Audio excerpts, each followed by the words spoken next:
ब्रज की होली को दुनिया की सबसे अनोखी होली कहा जाता है। और आखिर क्या है वह फाग गायन परंपरा जो सदियों से ब्रज की पहचान बनी हुई है। ब्रज में होली केवल एक त्योहार नहीं बल्कि प्रेम, भक्ति और उत्सव के एक महीनों तक चलने वाले महापर्व है। और उस महापर्व की आत्मा है फाग गायन। फाग शब्द फागुन मास से जुड़ा हुआ है, जब पूरा ब्रज राधा कृष्ण के रंग में रंगा होता है।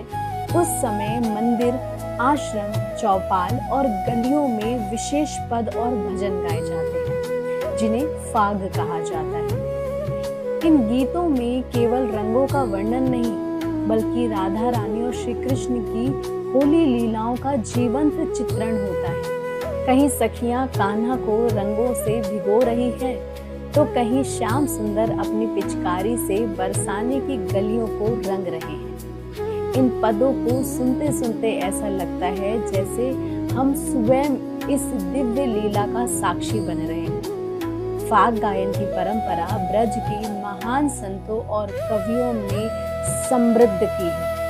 विशेष रूप से सूरदास, नंददास, कुंभनदास और अन्य भक्त कवियों के पद आज भी बड़े प्रेम से गाए जाते हैं। ढोलक, मंजीरे, झांझा और हारमोनियम की मधुर धुनों के साथ जब फाग गूंजता है तो पूरा वातावरण भक्तिमय उठता है। ब्रज में फाग गायन केवल कलाकारों तक सीमित नहीं, यहाँ बच्चे, बुजुर्ग, संत, गृहस्थ सभी इसका भाग होते हैं।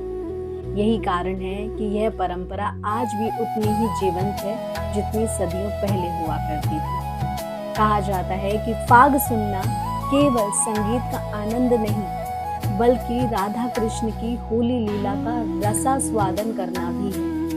और यही कारण है कि फागुन के दिनों में ब्रज का प्रत्येक कोना मानो प्रेम और आनंद से भर जाता है। जब मंदिरों में फाग गूंजता है और चारों ओर गुलाल की सुगंध फैलती है, तो ऐसा लगता है जैसे समय रुक गया हो और हम सीधा श्री जी और श्याम सुंदर की होली में पहुंच गए हैं। फाग गायन हमें सिखाता है कि भक्ति केवल गंभीर साधन नहीं, भगवान को प्रेम, संगीत, उत्सव और आनंद के माध्यम से भी पाया जा सकता है। ब्रज की यही विशेषता है, यहाँ भक्ति गाई भी जाती है, जी भी जाती है और मनाई भी जाती है। जय जय श्री राधे।